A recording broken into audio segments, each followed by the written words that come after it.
She had been trained to endure pain without flinching, humiliation without blinking, and silence without complaint. What she had not been trained for was the way her chest felt too tight, while everyone else pretended not to notice. The Vulpine woman kept her posture immaculate, tail wrapped neatly around one leg, ears forward in what her culture called composure. Inside, everything was fraying. Her thoughts snagged on the same spiral again and again, an ache she had learned to hide so well she almost believed it wasn't there. Almost. Humans, unfortunately, notice things like that. The human woman stood close enough that the Vulpine woman could smell soap and warm fabric instead of antiseptic air. Too close, by Vulpine standards. Comfortably close, by human ones. The human's voice dropped, not loud enough to draw attention, not quiet enough to feel secretive. Just soft. Intentional. The kind of tone that made assumptions bloom before logic had a chance to intervene. Relax, she said, steady and unembarrassed. My father can fix that. The words slid under the Vulpine woman's guard like a hand finding a weak seam. Her ears twitched despite her best effort. Her tail stiffened. Her mind, which had survived border skirmishes and political negotiations, immediately leapt to the worst possible interpretation and then kept running. Fix that. Her throat tightened. Humans use strange phrases, dangerously casual ones. They spoke of fixing things that Vulpine society categorized as either private, sacred, or shameful. Sometimes all three. And this had been whispered. Whispered meant personal. Whispered meant discreet. Whispered meant something you did not discuss in public, or ever admit needing. The Vulpine woman did not trust the heat that crept under her fur. She trusted it even less when she noticed a few nearby aliens suddenly paying very close attention to anything but her face. Word traveled fast in mixed-species spaces. So did rumors, and humans were already rumored to be indecently open about things that should remain buried. She stopped herself, swallowing the instinctive denial. Denial was the first crack. Everyone knew that. That isn't something that can be addressed so casually. The human woman smiled, not teasing, not predatory, just calm in a way that felt unfair. It usually feels worse before it gets better. That's normal. Normal. Another dangerous word. The Vulpine woman's claws flexed against her palm. Normal implied this problem, this weakness, was common. Admitted. Treated. Her people did not treat such things. They endured them until they calcified or consumed. You don't understand, she said carefully, voice tight with practiced restraint. This is not a surface issue. The human nodded, as if that confirmed something rather than complicated it. Yeah. That's usually how it goes. From the corner of her eye, the Vulpine woman saw another alien abruptly stand and leave, face flushed beneath scaled skin. Someone else coughed. The air had changed. The whisper had landed, and everyone was imagining their own version of what it meant. That was the problem with humans. They said things plainly and let everyone else add their own scandal. I cannot allow myself to be handled improperly, the Vulpine woman said, hating the way the words came out strained.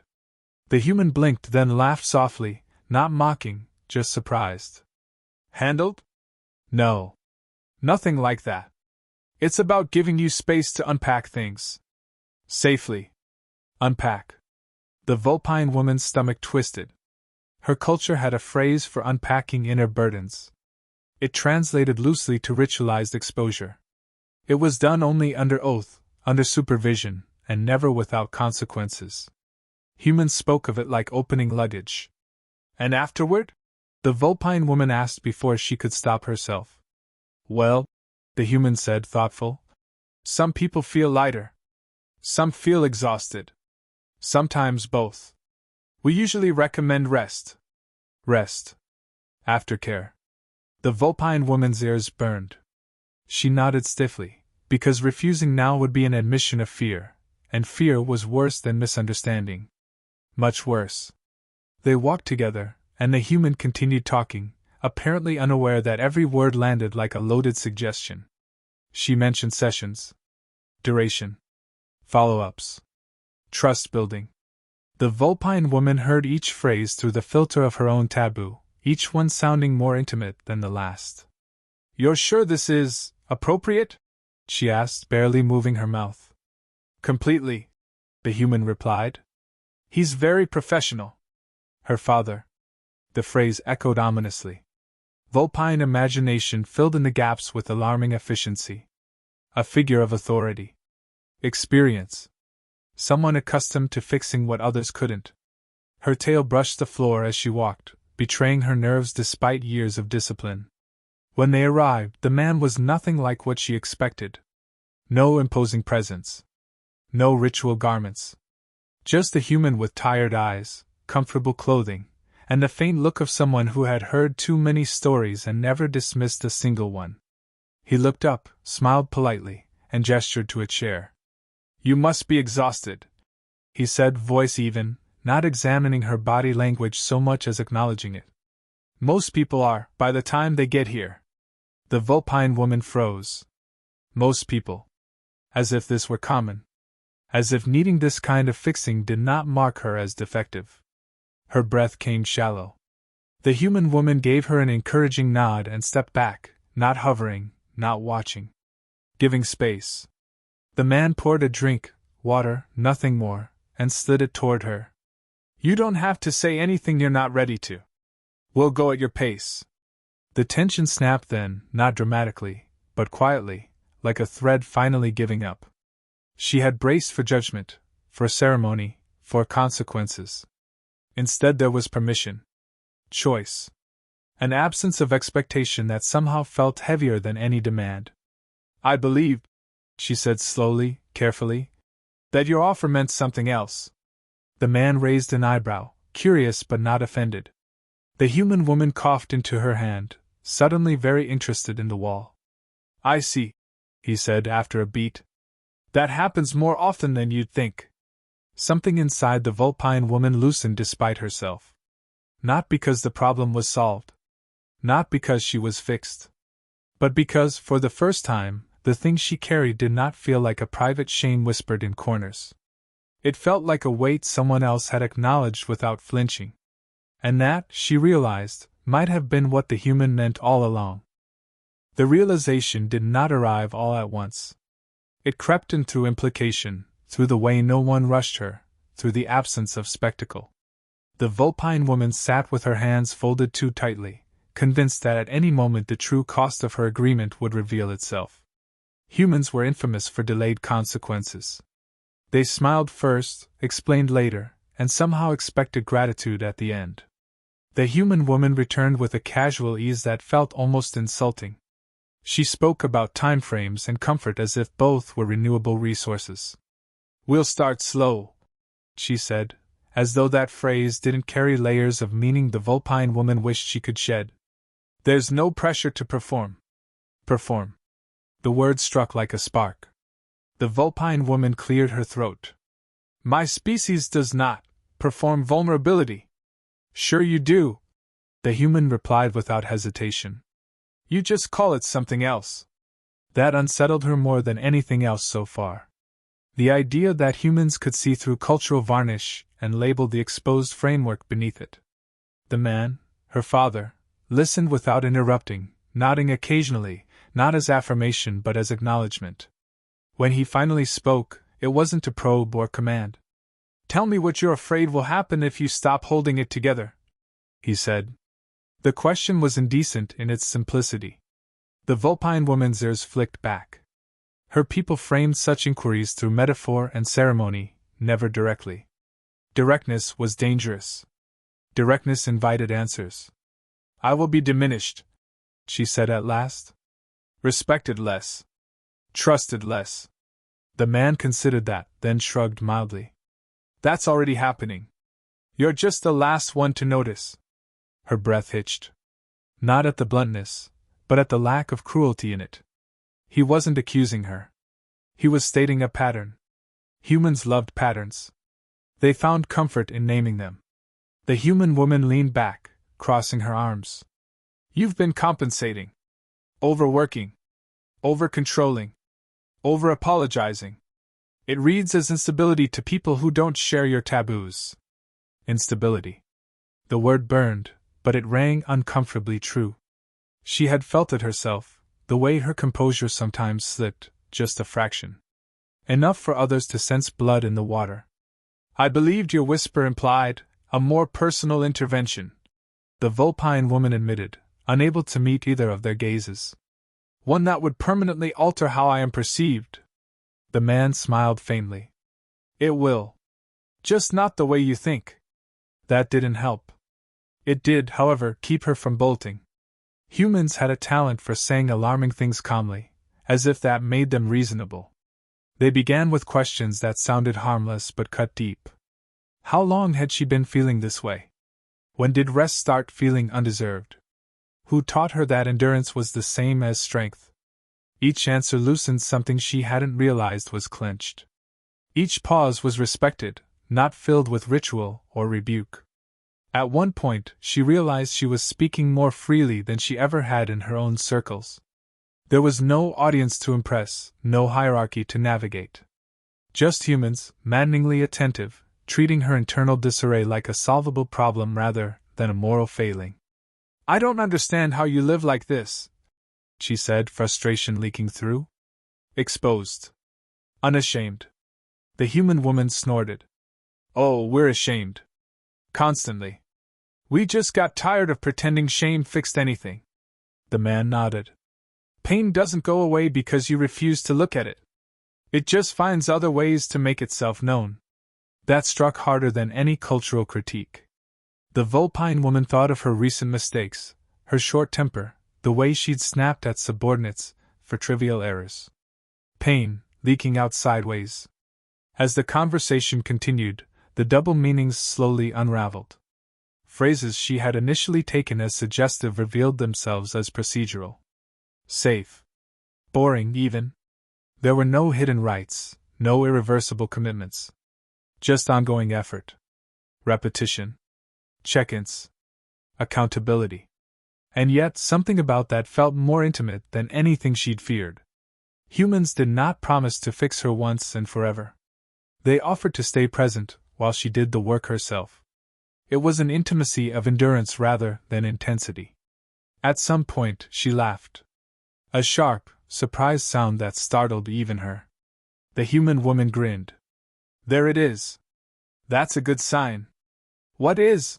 The Vulpine woman asked, suspicious. Recognition, the man said. You're realizing the problem isn't you. It's the rules you've been following. The idea was dangerous. Revolutionary. Her species survived by rules. By order. By knowing where weakness belonged. If those rules were flawed, then so much suffering had been unnecessary. She felt anger then. Not at them, but at the years she'd spent believing silence was strength. The humans didn't recoil from it. They let it exist, named it, didn't rush her through it. I thought being fixed meant being changed, she said quietly. Sometimes it does, the man replied. But usually it means being understood. When she left, she did so with a strange mixture of relief and embarrassment. Relief that nothing improper had occurred. Embarrassment at how convinced she'd been that it would. The human woman walked her part of the way, hands in her pockets, expression thoughtful. For what it's worth, she said, you weren't wrong to assume humans mean something different when we talk like that. We just don't think intimacy is a bad thing. The Vulpine woman nodded, ears lowering slightly in something like humility. Neither do we, she admitted. We simply hide it better. As she returned to her quarters, she noticed the way others looked at her. Curious. Expectant. Waiting for scandal. She gave them nothing. Not because she was hiding, but because she no longer felt the need to explain. The whisper had not been an invitation to shame. It had been an offer to heal. And somehow, that was far more unsettling than anything she'd imagined. Word spread anyway. It always did. Not the details, there were none to give, but the implication. The Vulpine woman could feel it in the pauses when she entered a room, in the way conversations adjusted their volume without ever stopping. Among her people, discretion was loud. Among aliens, curiosity was louder. Humans, of course, pretended nothing was happening at all, which somehow made it worse. She returned for the next appointment with less fear and more resistance. Relief had been temporary. What followed was discomfort, the kind that dug in rather than faded. Humans had warned her. Healing, they said, was inconvenient. She had not realized how inconvenient it would feel to question beliefs that had shaped her entire sense of worth. The man greeted her the same way he always did. No ceremony. No appraisal. Just recognition. That alone unsettled her. Recognition implied continuity. That this was not a one-time correction but an ongoing process. "You look irritated," he observed mildly. "I am," she replied without hesitation. It surprised her how easily the truth came now. "You have disrupted my internal hierarchy." He smiled at that. "Good. That one needed disrupting." The human woman watched from the side, arms folded, expression sharp with interest. "You're doing the thing again," she said. "What thing?" the Vulpine woman asked. "Trying to intellectualize the discomfort so you don't have to feel it." The accusation landed cleanly. Too cleanly. The Vulpine woman bristled, then exhaled slowly. "Feeling without structure is dangerous. So is pretending structure makes feelings disappear," the man replied. "Humans tried that for centuries. Didn't work." They talked about control. About why her species prized it. About how entire civilizations were built on the idea that unchecked emotion led to collapse. The man listened, then countered with human history: wars started by suppressed resentment, collapses caused by leaders who mistook emotional numbness for stability. "You don't avoid chaos by ignoring pressure," he said. "You release it, or it ruptures." That metaphor followed her for days. Pressure. Release. Rupture. Words that could be read in more than one way, words that made some aliens squirm and humans nod knowingly. She had begun to notice that humans rarely corrected misunderstandings unless they caused harm. They let others project. Let them sit with it. The human woman leaned closer one day, voice lowered again, familiar now rather than alarming. "People are assuming things about you." "Yes," the Vulpine woman said dryly. "They always do. This time, they think you're braver than you were." That made her pause. "Braver? Seeking help is considered bold by species that don't do it," the human said. "Even if they think the help is something scandalous." The Vulpine woman huffed a laugh. "Let them think that, then." And she did. She stopped correcting the assumptions. Stopped shrinking under them. If others wanted to imagine impropriety instead of admitting the existence of emotional repair, that was their burden, not hers. The work continued. Some days were quiet. Some days left her raw and irritable. Humans did not apologize for that. They normalized it. "Growth isn't graceful," the man said once. "Anyone who tells you otherwise is selling something." She found herself speaking of memories she had buried beneath duty. Of losses she had catalogued and sealed away. Of exhaustion that had no physical cause. Each admission felt like a small rebellion. Each was met not with judgment, but with questions that assumed survival was still possible. The double meanings faded as familiarity replaced fear. Words that once sounded suggestive now sounded procedural. Still intimate, but no longer scandalous. She realized that intimacy, to humans, did not require secrecy. It required presence. One day, after a particularly draining conversation, she sat in silence longer than usual. The man did not interrupt. The human woman handed her a warm drink without comment. Care, offered without expectation, unsettled her more than authority ever had. "I understand now why your whisper frightened me," the Vulpine woman said eventually. "In my culture, help offered quietly implies obligation." The man nodded. "In ours, it implies respect." That difference mattered more than she had realized. Obligation bound. Respect invited. One demanded repayment. The other trusted choice. When she returned to her duties, she noticed subtle shifts. She corrected others less harshly. Delegated more. Rested without justifying it. Some mistook this for softness. Others sensed stability where tension had once lived. An elder confronted her eventually, voice sharp with suspicion. You have been altered. Yes, the Vulpine woman replied calmly. But not diminished. The elder searched her face, expecting shame. Found none. That, more than any rumor, unsettled them.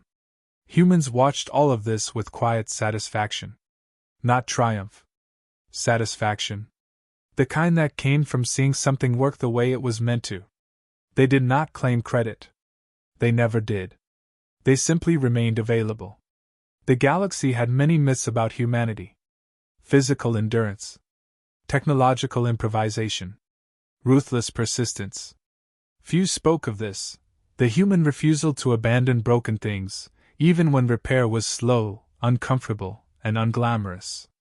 When the Vulpine woman heard the whisper echoed later by another human to another alien, gentle, confident, utterly unashamed, she did not flinch.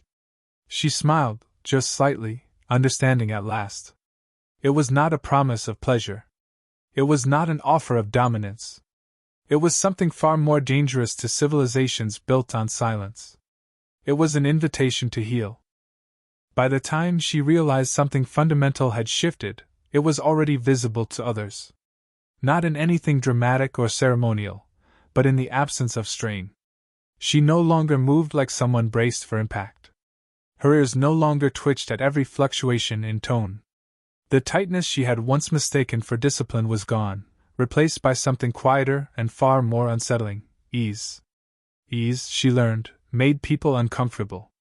The Vulpine woman noticed it during negotiations first. Where she would once have over-prepared, anticipating every possible failure, she now listened. Really listened. She allowed pauses to exist without filling them. Humans did that naturally. Aliens found it unnerving. Silence, when not enforced, implied confidence, or worse, trust. Someone finally asked her outright. Not delicately. Not wisely. Is it true? They said, lowering their voice in a way that suggested impropriety rather than concern.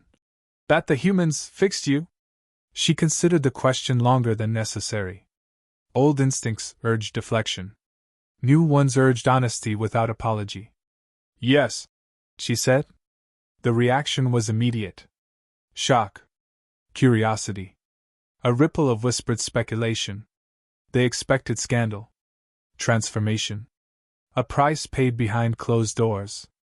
What unsettled them most was that she looked unchanged. No loss of status.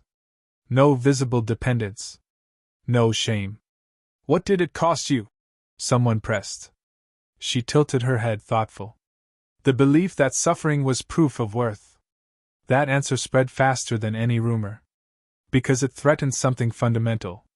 If suffering was not required, then endurance lost its moral monopoly. Entire hierarchies trembled under that idea. The humans, for their part, did nothing to capitalize on it. They didn't advertise. Didn't correct the misunderstandings unless asked directly. They continued offering help in the same infuriatingly casual way, as if emotional repair were no more dramatic than setting a bone or patching a hull. The man remained exactly as he had been. Present. Consistent. Unimpressed by titles. When she thanked him, awkwardly, because gratitude still felt exposed, he waved it off. You did the work, he said. We just kept the lights on. That phrase lingered with her. Lights on. No spectacle. No miracle cure. Just enough illumination to see where you were bleeding and where you weren't. The human woman checked in occasionally, never hovering. Their conversations had shifted. Less tension. More humor. The double meanings still surfaced now and then, but they landed differently. Shared amusement instead of panic. People still think strange things, the human said once, amused. About what we do. Let them, the Vulpine woman replied. Mystery is preferable to truth, for those afraid of it. The greatest change, however, came quietly. Others began approaching her. Not directly at first. Hypothetical questions. Observations framed as curiosity. Then admissions disguised as complaints. She recognized the signs immediately. She had lived them for years. When one finally whispered, voice shaking with the same fear she had once carried, "I heard humans can help," the Vulpine woman did not flinch. "They can," she said calmly, "if you're willing to be uncomfortable." "Is it improper?" the other asked, ears flattening. The Vulpine woman smiled, just slightly. "Only if you believe healing should hurt." That was how it spread. Not through policy or proclamation, but through permission. Permission to admit strain. Permission to seek support without ritualized shame. Humans didn't dismantle alien cultures. They introduced a dangerous alternative and trusted others to choose. Some didn't. Some never would. Humans accepted that too. Another unsettling trait. The Vulpine woman reflected often on the whisper that had started it all. How easily she had misunderstood it. How readily she had projected fear onto kindness. In her culture, offers made quietly implied leverage. Humans, she had learned, whisper not to control the narrative, but to respect privacy. Fixing, she now understood, was never about correction. It was about continuity. Making sure someone could keep going without pretending they were unbreakable. During a later gathering, she heard laughter ripple through the room as a human voice murmured the familiar phrase to yet another alien in distress. The reactions were predictable now: blushing, stiff posture, scandalized glances. She watched with fond recognition. The galaxy would tell stories about humanity. It always did. About their audacity. Their adaptability. Their refusal to stay down. Few would mention this part. The unglamorous work. The willingness to sit with discomfort without turning it into dominance or debt. She understood now why humans survived what should have destroyed them. They did not confuse pain with purpose. They did not worship endurance for its own sake. They broke, acknowledged it, and then, recklessly, stubbornly, helped each other heal. When someone later asked her what the humans had truly changed about her, she gave them the simplest answer she could. "They didn't make me stronger," she said. "They made me honest." And that, she knew, was the most subversive fix of all.